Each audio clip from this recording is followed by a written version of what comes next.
the entire room is full of teddy bears, Steiff bears, Stearnsy bears, other types of bears, and they're combined with the World of Checkers Museum. We actually have checkers 300, 400, 500 years old in this room. So we took the checkers and we took the bears and we put them together, and you have a unique combination. Well, and I love the combination, too, because checkers, that's one of the first games when I was a boy that my dad and my grandfather loved to play. I hated playing with my grandfather because he would take forever to move, But Exactly. I think he was doing that so I would wear out and he would win always. You're so right. Actually, my grandparents are the ones that taught me checkers, too. But what we did is we built this as part of the complex, and we've got tables here where folks can play chess and checkers, and the entire building here takes you. There's an 1800s general store right next door with vintage stuff that you would have found in a general store those days. Well, I'll tell you what, Rob, I'm looking through the next area right now, and I have my eyes on something that I haven't seen since I was about 7 years old, and that is that Coca-Cola machine there. Yes. I had one identical to that. Basically, looks like a little soda fountain Coke machine. The top would come off. You would put like a bottle Coca-Cola, or I used to love the Orange Crush, and you put the little stopper on there. You put it inside and put the top back on, and they had these little bitty fountain drinks. And I see the little cups over there. Yep. I have not seen one of those since I was about 8 years old. There is so many things like that Coke machine here in the museum. In fact, this museum is really themed. There's a historical avenue to this museum, and the reason I say that is the 1800s historical, the general store has cameras, old glasses, and one thing that most kids under 15 don't know what it is it's that little thing that we had before we had the little things we keep in our pocket now, where you had to go like this to make a call. Yeah. All the old rotary phones. Right. So, but in addition, in this museum, we've got our military area, where perfect for veterans, where you can see all kinds of military stuff. A G.I. Joe collection, over 100 G.I. Joe figures. Also want to mention there's another collection here of the Johnny West series. When I was a kid, I had Geronimo, General Custer, Johnny West, the horses, and Jane, and all those figures. Well, I don't know what happened to it, but they disappeared. And I wanted to be able to share that with my three sons.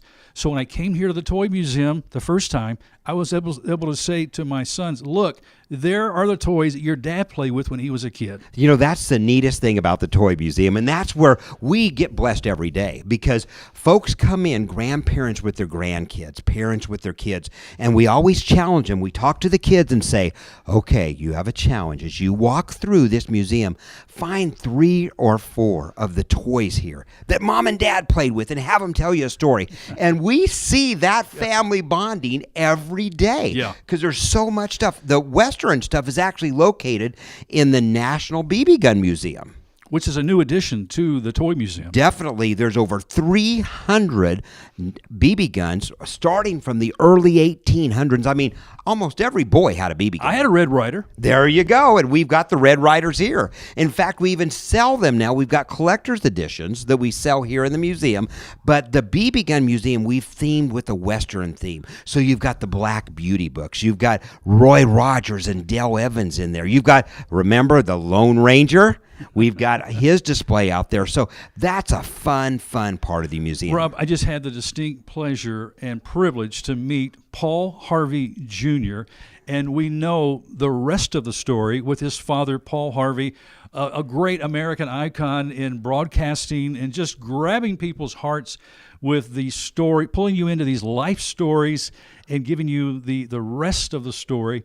And Paul Harvey Jr. has a connection here at the Toy Museum now with his late father's memorabilia and things that were very important to his dad's life. This is what's really exciting. And actually, this happens next week as we open up here at the world's largest toy museum complex in Branson, Missouri, the world's first, the Paul Harvey Museum. And we've got Paul Harvey Jr. down here actually today filling that museum with some of the toys, some of the artifacts that were located in their home as he was growing up. Wow, that's going to be a great addition. Also, walk us outside because there's something special that folks will notice, and it has to do with the train collection, and it's one of a unique kind. You know, we stated that this year's been a big growth year for the complex, and one of the things we got just 2 weeks ago is as we grow, remember, kids like trains. Dads like trains. Love trains. Everybody loves Yeah. trains. Well, we were able to bring, courtesy of Morris Oil Company out of Springfield, Missouri, an actual 1800s steam engine down here. 30,000 pounds of steam engine, okay? Sets right out on tracks right in our parking lot. And kids and grandpas alike can hop on the train, get a picture with the train. You can actually sit right there in the engineer's seat, Yeah. okay, and have your picture taken. Incredible. We brought in a early 1900s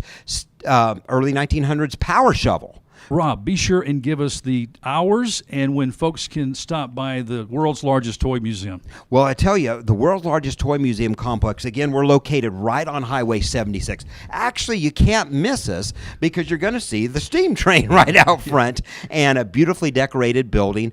But we are open from 9 a.m.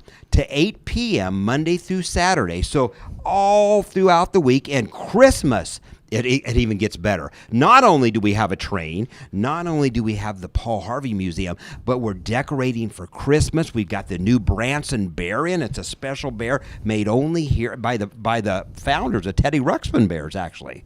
So we have them here on display and for sale, and a lot of neat things that you won't want to miss at the museum. Give us that web address. It's worldslargesttoymuseum.com. Okay, world's largest toymuseum.com. You can get all the details. Be sure and stop by. Come to Branson. Merry Christmas, Rob. Thanks for joining Bot Radio Network. Thank you so much. It's going to be a great Christmas.